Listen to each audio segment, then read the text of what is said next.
नमस्कार दोस्तों। आज हम देखेंगे समुद्री कानून के बारे में। और समुद्री कानून के तहत जिन चीज़ों को समझने वाले हैं उनमें पहले समझेंगे समुद्री कानून का परिचय। परिचय को समझेंगे, उसके बाद उद्देश्य को देखेंगे, यानी समुद्री कानून का उद्देश्य क्या है।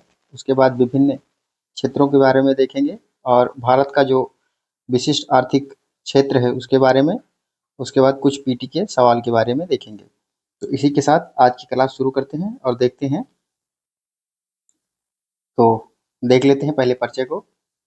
तो इसे जो है इसे United Nation convention on the law of sea भी कहते हैं, अर्थात यह कानून के क्षेत्र को लेकर संयुक्त राष्ट्र संघ का अभिसमय है, जिसे 1982 में अपनाया गया और 16 नवंबर 1994 को यह जो है लागू है। इसका उद्देश्य क्या है? तो उद्देश्य है कि महासागरीय संसाधनों के उपयोग को लेकर विभिन्न राष्ट्रों के मध्य संभावित भूसामरिक टकराव को रोकना। यानी जो विभिन्न राष्ट्रों के मध्य समुद्री संसाधनों के बीच जो टकराव देखने को हमें मिलता है, उन्हीं टकरावों को कम करने का काम ये समुद्री कानून करता है। और दूसरा है कि समुद्री तटीय राष्ट्रों के अधिकार को भी परिभाषित करने का काम यह कानून करता है।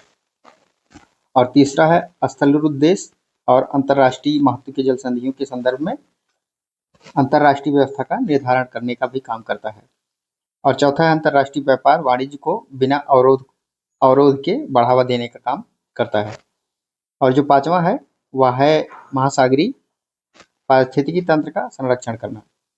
जो महासागर में विभिन्न जो महासागरीय में विभिन्न पारिस्थितिकी तंत्र है, संरक्षण करने का काम जो है यह समुद्री कानून करता है, ताकि कोई भी राष्ट्र समुद्र के अंदर किसी तरह का कोई हानिकारक पदार्थ डंप ना कर सके और समुद्र को उससे कोई खतरा ना हो। तो इसी के साथ हम आगे चलते हैं और देखते हैं जो विभिन्न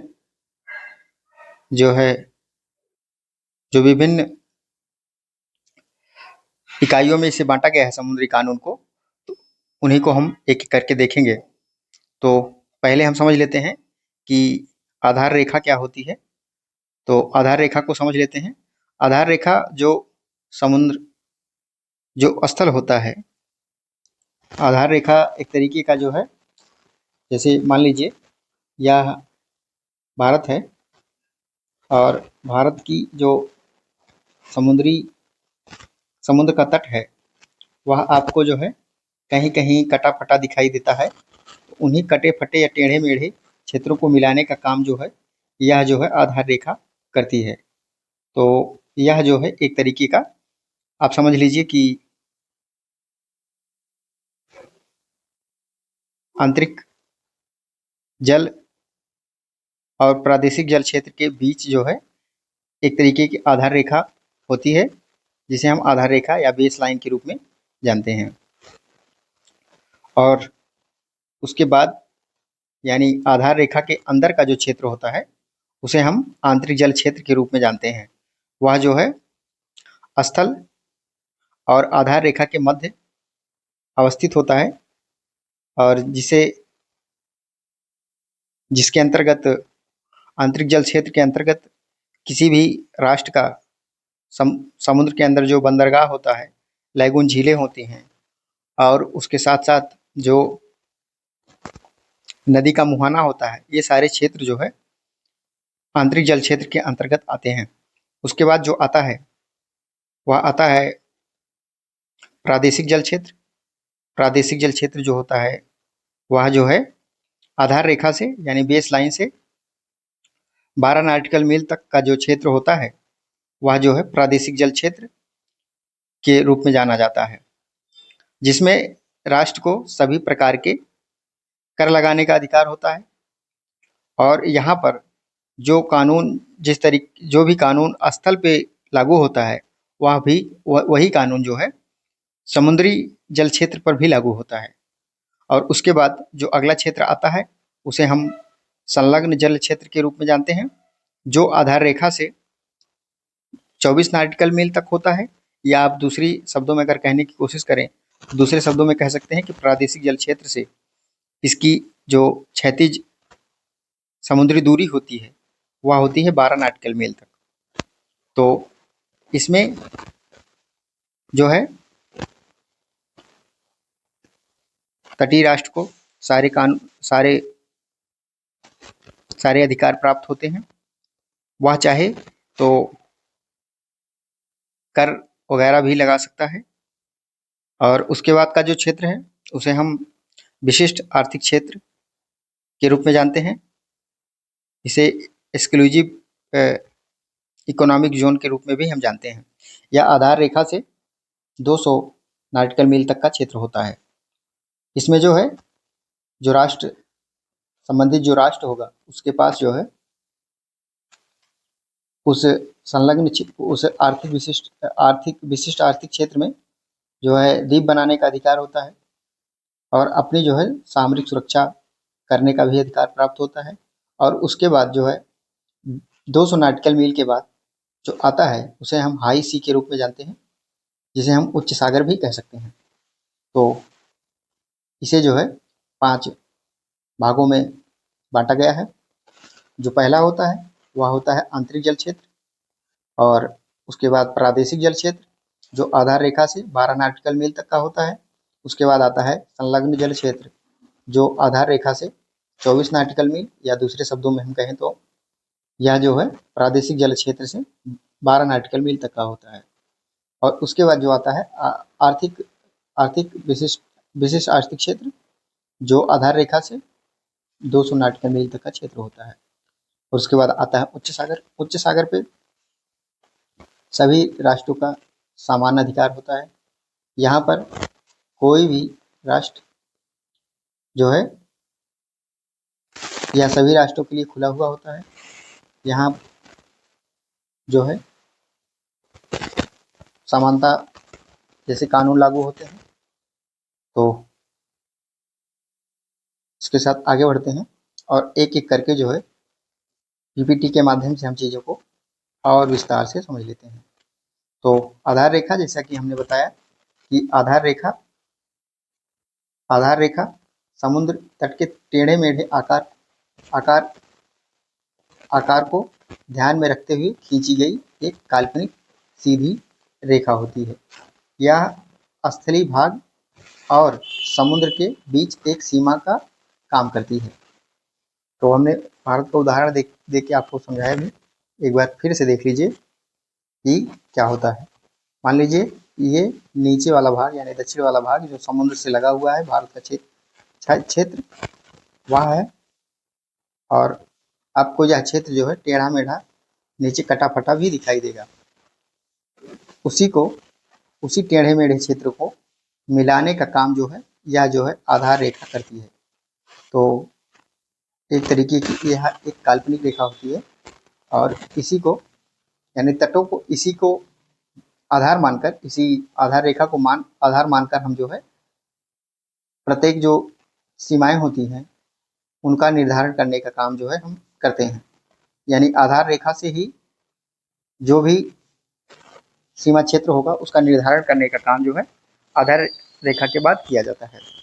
और उसके बाद जो आता है वह आता है आंतरिक जल क्षेत्र, यानी स्थलीय भाग और आधार रेखा के मध्य स्थित सागरीय जल को आंतरिक जल क्षेत्र कहते हैं।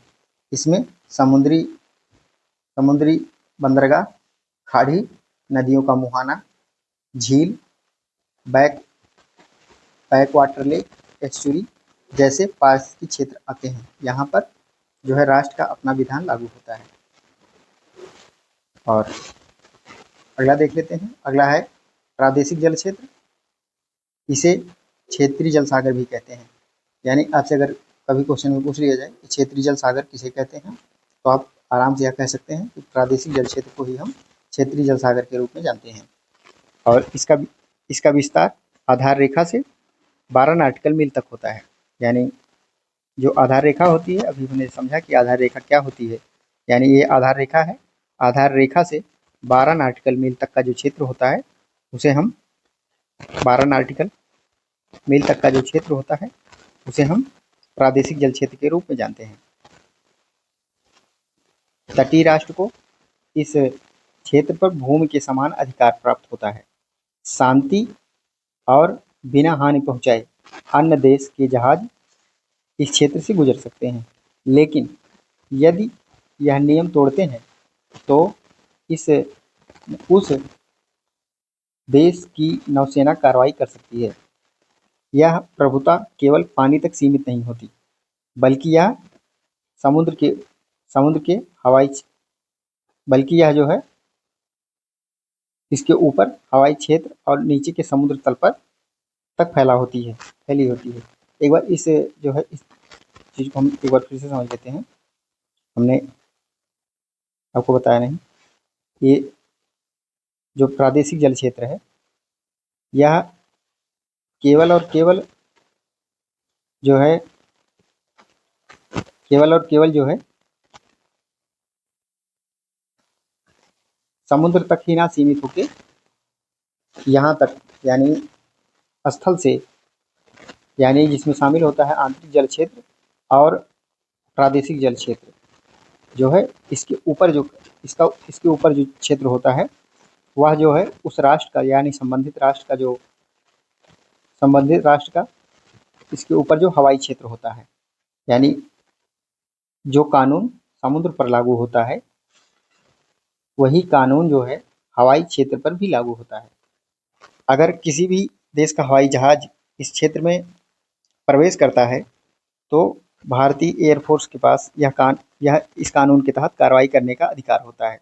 अगर कोई भी देश का हवाई जहाज इस क्षेत्र में प्रवेश करेगा तो कहीं ना कहीं जो है उसे जो है भारत सरकार से, अगर हम भारत का उदाहरण लें तो कहीं ना कहीं भारत से उस संबंधित राष्ट्र को अनुमति भी लेनी पड़ेगी। तो उम्मीद है ये वाली बात जो है आपको समझ में आई होगी कि हवाई क्षेत्र और नीचे के समुद्री तल जो ये बात लिखी हुई है तक फैला होता है। यानी यहाँ राष्ट्र का अधिकार होता है वह केवल समुद्र तक ही सीमित नहीं होता, हवाई क्षेत्र भी इसमें शामिल होते हैं। और अगला जो होता है वह है संलग्न जल क्षेत्र। इसे जो हम प्रादेशिक जल क्षेत्र से 12 नॉटिकल मील तक होता है, या हम इसे दूसरी भाषा में कहें तो आधार रेखा से 24 नॉटिकल मील तक की क्षैतिज दूरी होती है। इस क्षेत्र में सीमावर्ती राष्ट्र को शुल्क, प्रवसन का नियमों का पालन, सामरिक सुरक्षा और पर्यावरण संरक्षण के विधान जो है लागू हो जाते हैं, और इसका उल्लंघन करने पर दंड देने का अधिकार जो है संबंधित राष्ट्र को प्राप्त होगा। अगर कोई भी राष्ट्र इस कानून को तोड़ता है तो जो संबंधित राष्ट्र होगा उसे जो है दंड देने का अधिकार जो है लागू होता है। यानी अगर प्रवसन का नियम कोई राष्ट्र तोड़े, यानी किसी का जहाज जो है किसी भी राष्ट्र का जहाज अगर इस क्षेत्र में घुसता है, मान लीजिए कि यह जो है किसी राष्ट्र का जो है संलग्न जल क्षेत्र है, यह है संलग्न जल क्षेत्र। और अगर इस क्षेत्र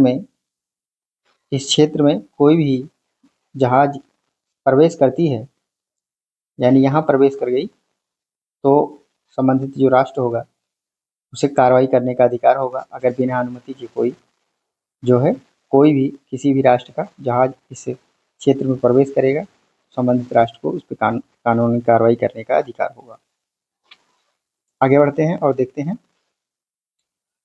अगला देख लेते हैं विशिष्ट आर्थिक क्षेत्र।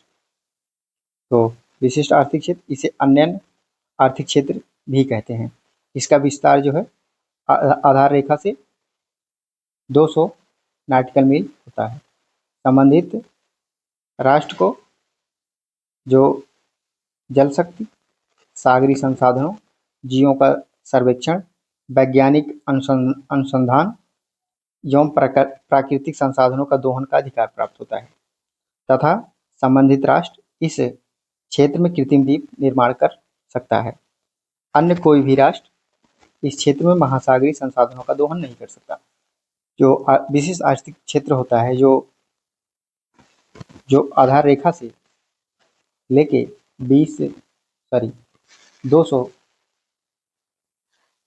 जो आधार रेखा से 200 नॉटिकल मील तक का क्षेत्र होता है, उसे हम जो है, अभी मैंने पीछे समझा भी, उसे हम विशिष्ट आर्थिक क्षेत्र के रूप में जानते हैं। इसे हम EEZ के रूप में भी जानते हैं, यानी एक्सक्लूसिव इकोनॉमिक जोन के रूप में हम जानते हैं। इस क्षेत्र में संबंधित जो राष्ट्र होगा उसे जो है जल शक्ति, यानी वह चाहे तो ज्वार भाटा से जो उत्पन्न जल शक्ति यानी विद्युत ऊर्जा पैदा की जाती है, उत्पन्न की जाती है, वह चाहे तो अपने क्षेत्र में लगा सकता है। और वहाँ जो भी उस विशिष्ट आर्थिक क्षेत्र के जो सागरी संसाधन होंगे उनको जो है उसका उपयोग करने का, उसका दोहन करने का उसके पास अधिकार होगा।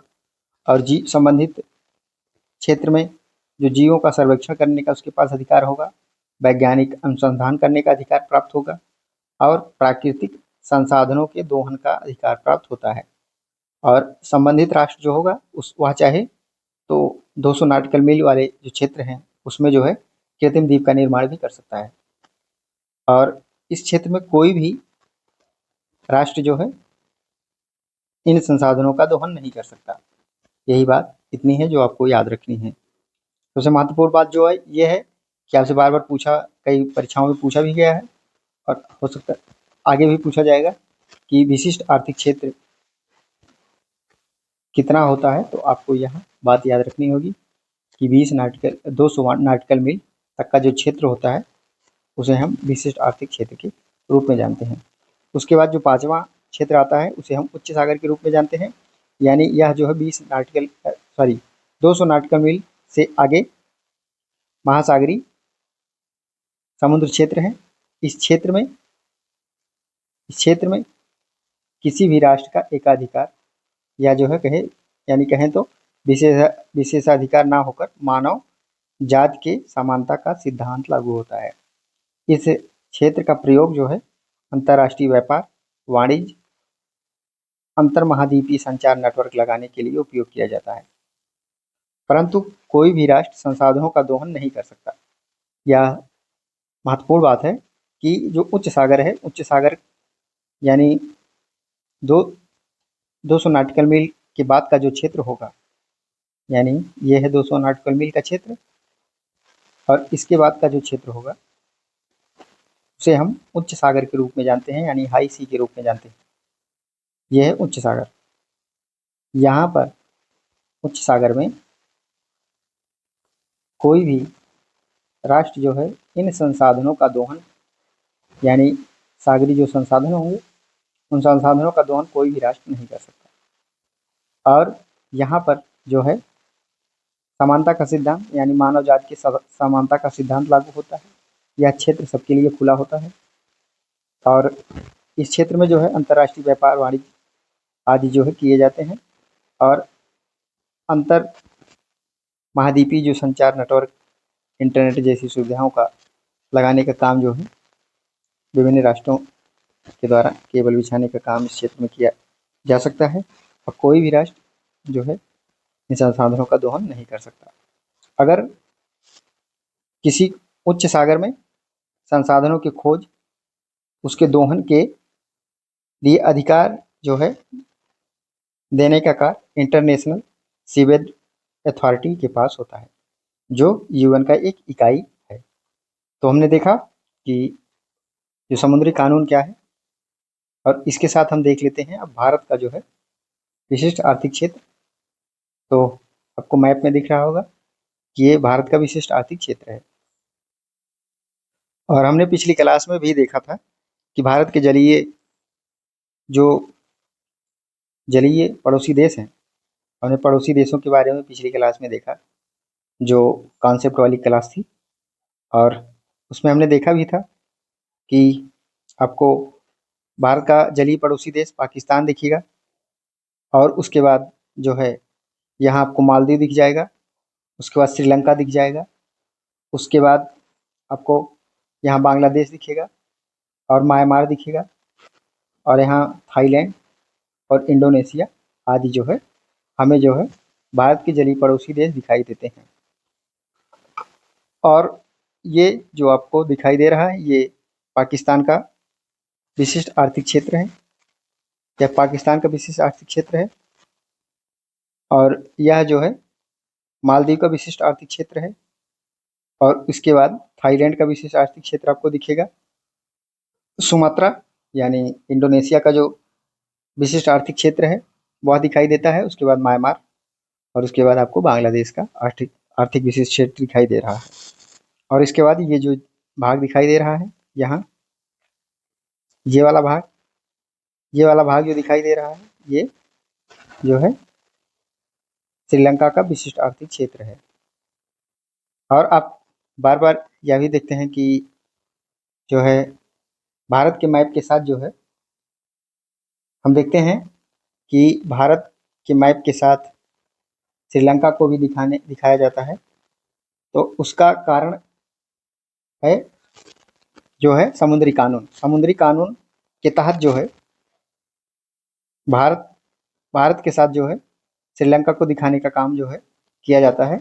अगर हम समुद्री कानून के तहत देखें तो जो श्रीलंका का आर्थिक आर्थिक आर्थिक विशिष्ट क्षेत्र होगा, यानी विशिष्ट आर्थिक क्षेत्र होगा या अन्य आर्थिक क्षेत्र होगा, वह जो है इस आधार रेखा से लेकर 200 नॉटिकल मील तक का क्षेत्र होना चाहिए। तो इसके तहत जो है हमें केरल का और तमिलनाडु का भी भाग जो है कहीं ना कहीं कट जाएगा। और अगर हम देखें तो भारत का जो विशिष्ट आर्थिक क्षेत्र होगा वह कहीं ना कहीं 200 नॉटिकल मील होना ही चाहिए कानून के तहत, लेकिन ऊपर का भाग आपको जो है दिखेगा कि ऊपर का श्रीलंका का ऊपर का भाग जो है भारत में आ जाएगा। तो इसी कानून के कारण जो है हम जो है भारत के साथ श्रीलंका को दर्शाने का काम करते हैं। तो उम्मीद है आप एक बार मैप को सही से देख लीजिए, और इसके बाद का जो बचा हुआ क्षेत्र होता है वह होता है उच्च सागर, जो आपको यहाँ दिखाया गया है। अरब सागर में उच्च सागर यहाँ दिखेगा, आपको यहाँ उच्च सागर दिखेगा, हाई सी, जिसपे सभी राष्ट्रों का अधिकार होता है। इसी के साथ आगे बढ़ते हैं और भारत के जो विशिष्ट आर्थिक क्षेत्र का जो अधिकार है उस अधिकार को भी समझ लेते हैं और देख भी लेते हैं। तो भारत में जो है 18वां सबसे बड़ा अन्य आर्थिक क्षेत्र यानी EEZ है। इसमें जो है मालदीव, लक्षद्वीप सागर में लक्षद्वीप समूह, बंगाल की खाड़ी में अंडमान निकोबार द्वीप समूह, अंडमान सागर शामिल है। भारत का EEZ पश्चिम में पाकिस्तान से घिरा है, दक्षिण में इसकी सीमा जो है मालदीव श्रीलंका से दिखती है। इसी तरह जो है पूर्व में बंगाल से यानी बांग्लादेश से, म्यांमार से, थाईलैंड, मलेशिया, इंडोनेशिया से है। ये चीज़ हमने पिछली भी क्लास में देखा, भारत के जलीय जो पड़ोसी देश रहे उनके बारे में भी देख चुके हैं हम, और भारत के अधिकार के बारे में हम देख लेते हैं। तो जो भारत का कानून है वह जो है इसे परिभाषित भी करता है, यानी भारत में अपने प्रादेशिक जल और महाद्वीपीय शेल्फ, अन्य आर्थिक क्षेत्र, अन्य समुद्री क्षेत्र अधिनियम 1976 में EEZ की अवधारणा को कानूनी रूप से परिभाषित करने का काम कर लिया है। यानी अधिनियम के अनुसार भारत का EEZ यानी आर्थिक विशिष्ट आर्थिक अन्यन क्षेत्र, जल से परे और इसे सटे हुए क्षेत्र हैं। ऐसे क्षेत्र की सीमा आधार रेखा से, ये बात हम जानते भी हैं कि 200 समुद्री मील है। आगे देख लेते हैं और शक्ति के बारे में देख लेते हैं कि भारत को आर्थिक जो विशिष्ट आर्थिक क्षेत्र है उसमें भारत सरकार के पास कौन कौन सी शक्तियां हैं। तो देख लेते हैं। आर्थिक अन्य आर्थिक क्षेत्र में केंद्र सरकार के पास प्राकृतिक संसाधनों की खोज, दोहन, संरक्षण, प्रबंधन के उद्देश्य से प्रभुत्व अधिकार, इसमें सजीव निर्जीवों के दोनों के साथ ज्वार, हवा एवं धाराओं आदि से ऊर्जा उत्पादन का अधिकार शामिल है। और दूसरा जो है, भारत के पास कुछ मामलों में विशेषाधिकार और अधिकार क्षेत्र है। इसमें जो है कृत्रिम द्वीप, अपतटीय टर्मिनलों, प्रतिष्ठानों और अन्य संरचनाओं का निर्माण, रखरखाव और संचालन शामिल है। जैसा कि हमने देखा भी पिछले कानून में कि जो पिछले स्लाइड में देखा भी कि कृत्रिम द्वीप बनाने का अधिकार होता है।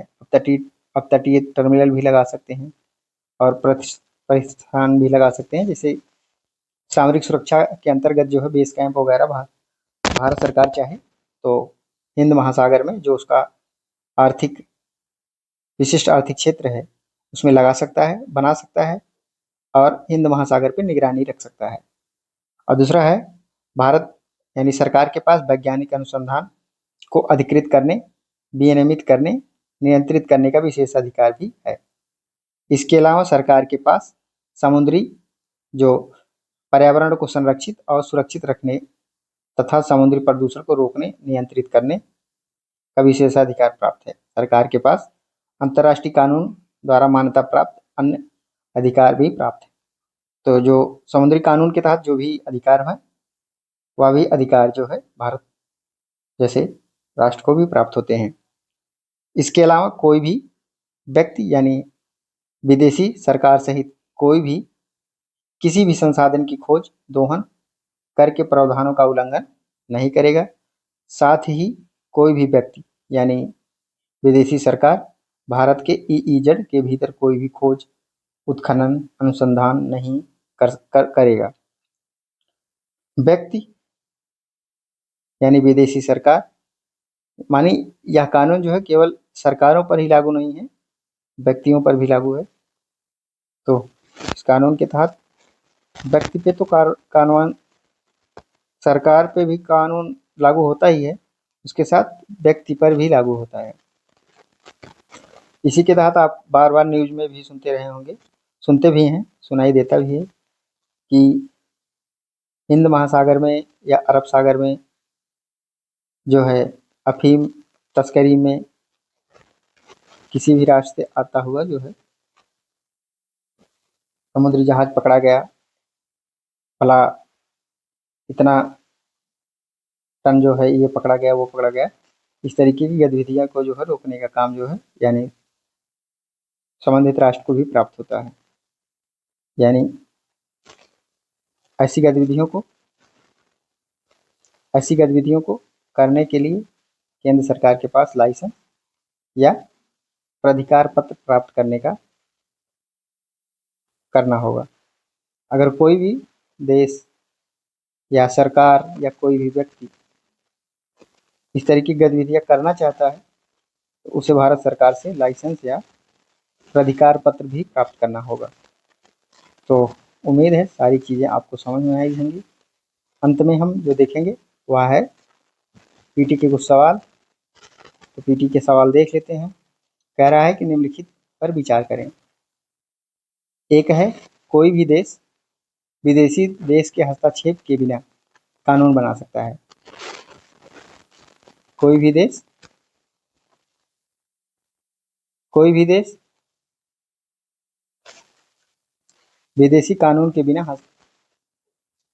हस्तक्षेप के कानून बना सकता है। अपने उपयोग और अपने संसाधनों के उपयोग को विनियमित कर सकता है। दूसरा है कि विदेशी जहाज़ों को बिना अनुमति के आंतरिक जल क्षेत्र में जाने का अधिकार नहीं है। तो कह रहा है कि उपयुक्त में से कौन सा या से समुद्री कानून सम्मेलन के आंतरिक जल क्षेत्र, यहाँ याद रखने वाली बात है आंतरिक जल क्षेत्र प्रावधानों के बारे में सही है। तो ऑप्शन ए है केवल एक, ऑप्शन जो बी है वह है केवल दो, ऑप्शन सी है एक और दो दोनों, और ऑप्शन डी जो है वह है ना तो एक ना ही दो। तो जो इसका सही उत्तर होगा वह होगा दो, एक और दो दोनों है।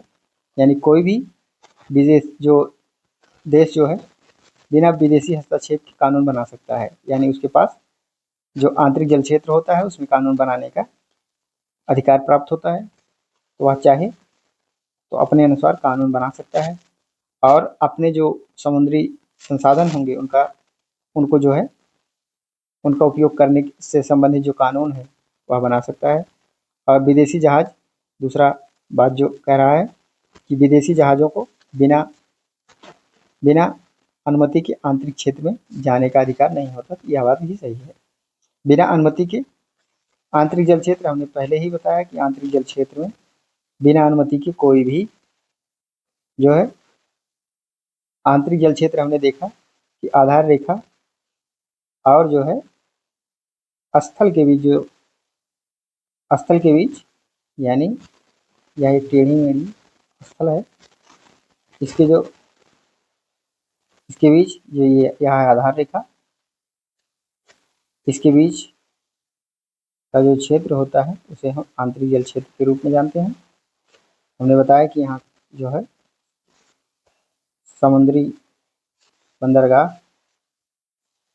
लैगून, झील, इस तरीके की जो भी स्थलाकृतियाँ होती हैं या जो भी चीज़ें होती हैं वह जो है आंतरिक जल क्षेत्र के रूप में आती हैं। और जो है यहाँ पर कोई भी राष्ट्र का जहाज बिना अनुमति के प्रवेश नहीं कर सकता। अगर कोई भी जहाज जो है इस क्षेत्र में प्रवेश करता है उसे संबंधित राष्ट्र से जो है अनुमति लेनी जरूरी होती है, अनुमति लेना आवश्यक होता है।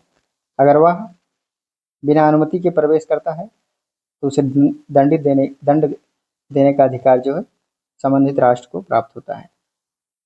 तो इस तरह से दोनों कथन सही हैं। और दूसरा जो क्वेश्चन है वो आप लोगों के लिए है। एक बार क्वेश्चन को पढ़िएगा, फिर कमेंट के माध्यम से हमें उत्तर बताने की कोशिश करिएगा। तो मैं एक बार सवाल को पढ़ देता हूँ कि कह रहा है कि समुद्री कानून सम्मेलन के अनुसार